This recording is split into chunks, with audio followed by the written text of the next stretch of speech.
આ જ્યાં જ્યાં પુરુષ થાકી ગયા ને સગાળસાના અહીંયા અખિલ બ્રહ્માંડનો માલિક આવ્યો અને દીકરો કપાયો. વાત લાંબી છે, ટૂંકામાં કહું. દીકરો કપાયો પછી કે તમે વાંચ્યા થઈ ગયા, અમારે ખાવું. તેથી સગાળસા ભાંગીને ભૂકો થઈ ગયા. ચંગાવતીએ કીધું કે તમે હવે બેસી જાઓ, લાવો એ લગામ મારા હાથમાં લાવો. વાણિયાની દીકરી બાબુ વિચાર કરજો, દીકરી આ દીકરી છે ને એ બાબુ બાંધી મુઠી હોય ત્યાં સુધી બાકી ધારે ને કે તારું પાણી નથી ભરવું બાબુ, કટકા કરી નાખો તોય ન ભરાય, શક્તિ છે. એટલા માટે ચંગાવતી કહે છે કે તમે બેસી જાઓ, હવે એ લગામ લાવો મારી હાથમાં, એ બાવાનું હું સંભાળી લઈશ.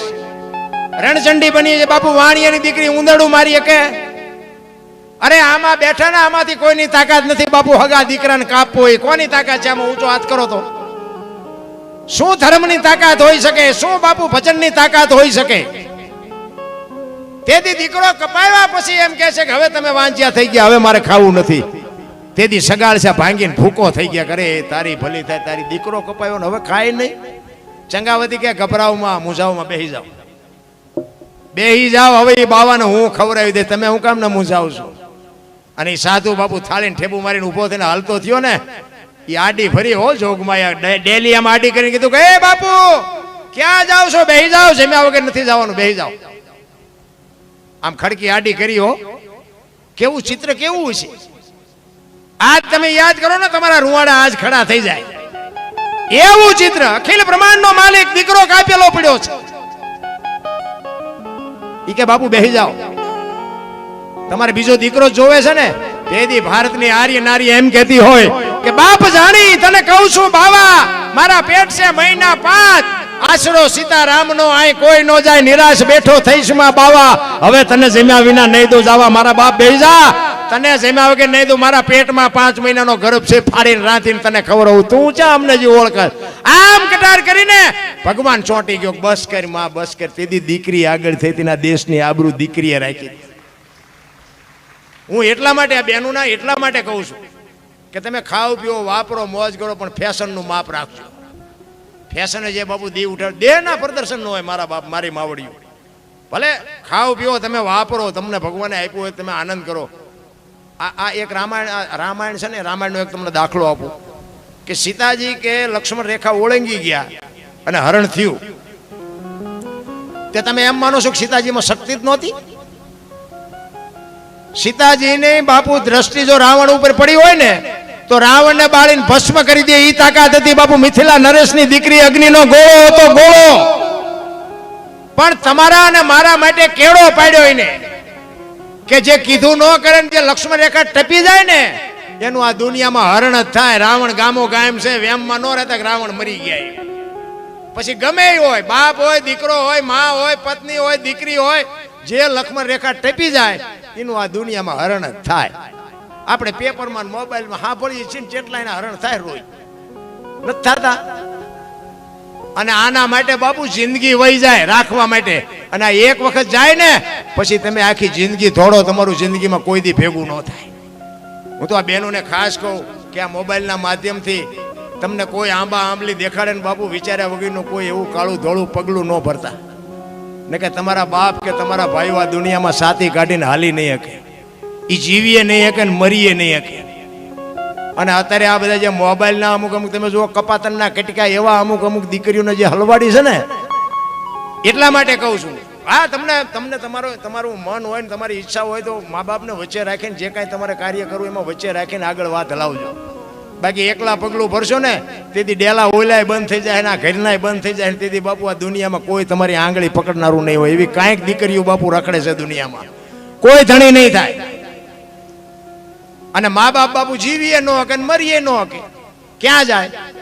એવા બાપુ નજર સામે દાખલા. કોર્ટમાં બાપુ આમ દીકરી ઊભી હોય અને બાપ આમ પાઘડી ઉતારે, બેટા અમે તારું લાલન પાલન કર્યું, અમે તને ઉછેર કર્યો, અમારા કેવડા અરમાન.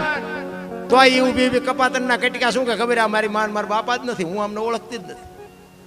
તમે જોવો તો ખરા ઈ મા બાપના હૃદય ઉપર શું વીતતી છે મારા બાપ. હું એટલા માટે કહું છું બધાને બાપુ ગાડીઓ બંગલા ન હોય, ખોટી વાત છે.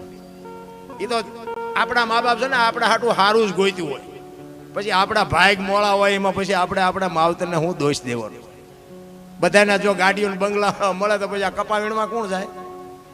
બધાને ગાડીઓ બંગલા ન મળે, એ તો મજૂરની જરૂર પડે ને પાછી. એવા એક ગામની માલિકો એક બે બહેનોની વાત તમને કહું. બે બેનપણી હતી ને, નાના એવા ગામડામાં રહેતી હતી. બાજુમાં બે ના ઘર હતા, બે અલગ અલગ જ્ઞાતિની હતી, પણ નાનપણથી બે ભેગી રમે, ઢોરા ચારવા ભેગી જાય, રાતે ભેગી હૂતી હોય, ભેગી ખાય, ભેગી ભણવા જાય. બે દીકરીઓ ભેગી રે. સમય સંજોગ અનુસાર બે દીકરીઓ બાપુ જુવાન થઈ, બે ના માતા પિતા લગ્ન માટે દીકરીઓ માટે મૂર્તિયા ગોતે છે. અને ટાઈમ થયો, બે દીકરીઓના લગ્ન થઈ ગયા. હવે એક દીકરીને જોવો ને બાપુ મોટર બંગલાની સાહેબી, અને એક દીકરીને જોવો ને બટકું રોટલો ખાવા ન દે એવી એની કજાત એની સાસુ મળેલી. અને ઓલી દીકરી પિયરમાં આવે તો ઓલી દીકરી સાસરે હોય, ઈ દીકરી પીરમાં આવે તો આ દીકરી સાસરે હોય. લગ્ન કર્યા ને જુદા પડ્યા પછી બે દીકરીઓ એક વખત ભેગી થઈ નથી. એમાં પૈસાદાર જે દીકરી હતી ને, એના ઘરવાળાને એ દીકરી કહે છે કે મારી બેનપણી ફલાણા ગામમાં છે, હાલો ને આપણે જઈએ. અમે લગ્ન કરીને જુદા પડ્યા ને તેદુના અમે ભેગા જ નથી થયા.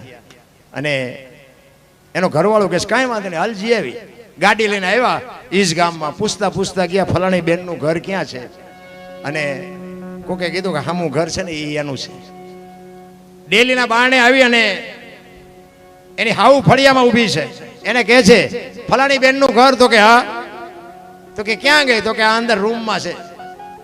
તો એ બેન હાથ પાડી અવાજ કરીને કહે છે કે બેન અમે ઠેઠ ત્યાંથી અહીં આવ્યા, હવે તો તું ઘરમાંથી તો બહાર નીકળ.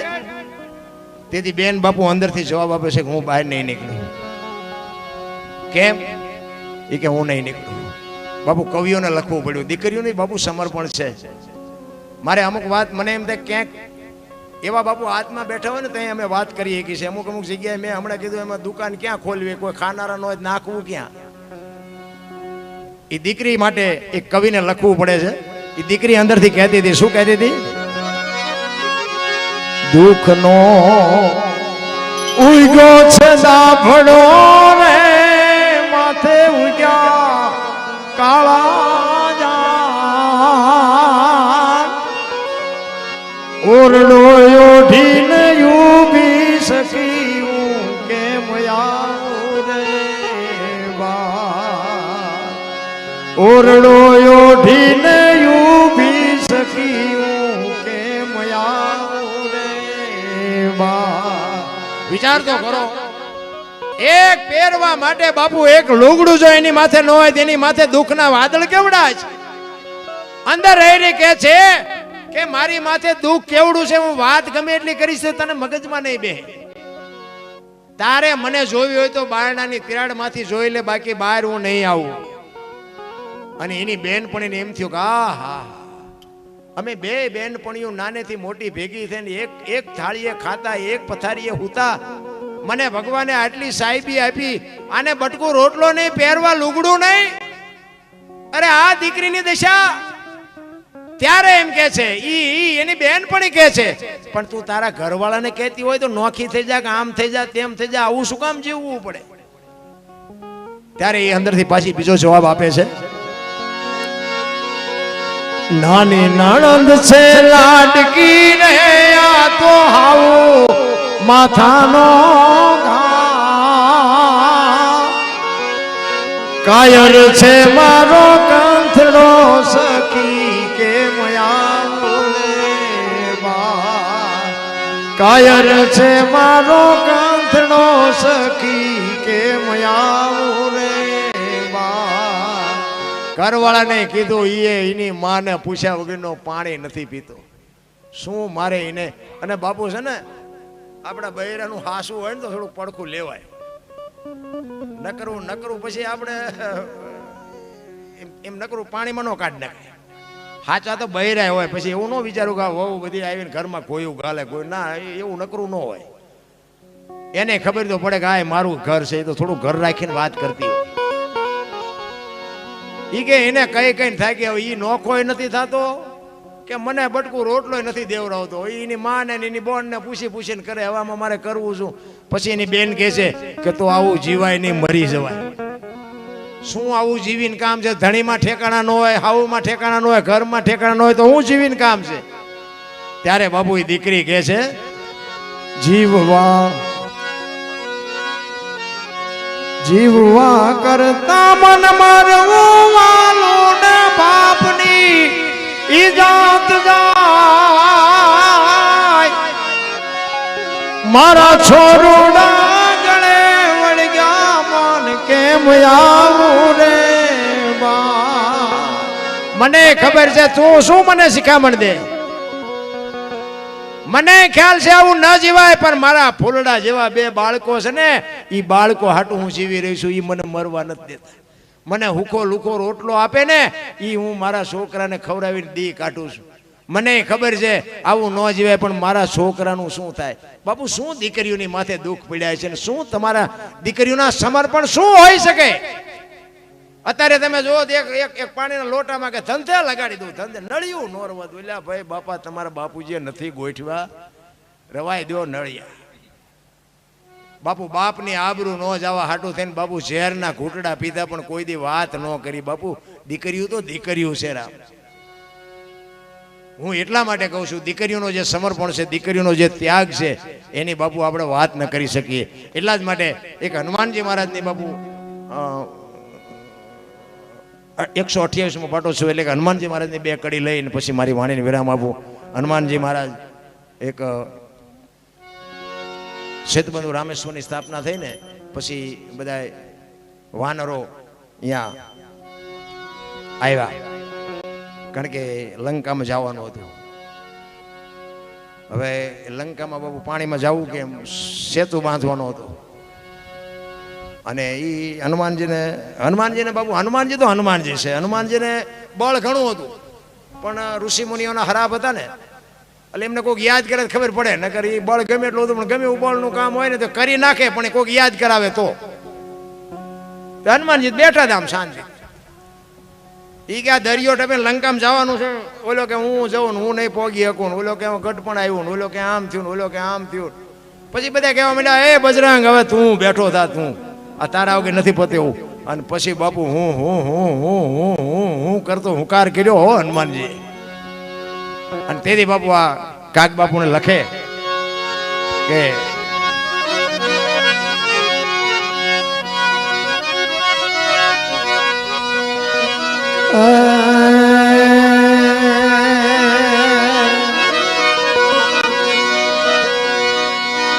અંગત કે હું દરિયો ટપું મારાથી પાછું નહીં પુગા,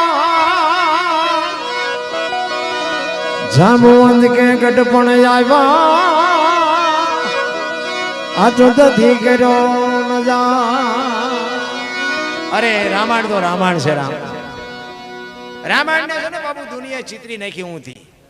રામાયણ છે ને જીવનમાં કઈક ઉતારવા જેવી છે. રામચંદ્ર પરમાત્મા કે હોનાના હરણને મારવા ગયા કે છે ને, આપણે તેથી હતા નહીં હો. આ તો જો હાસુ લાગે રાખવાનું, નો હાસુ લાગે પીડરવા દેવાનું, કોઈ ફોન બોન ન કરતા. આ તો ચોખ્ખી વાત. રામ વનમાં જે બધા કહે છે એટલે કહું છું, જ્યાં તારે હું નહોતો.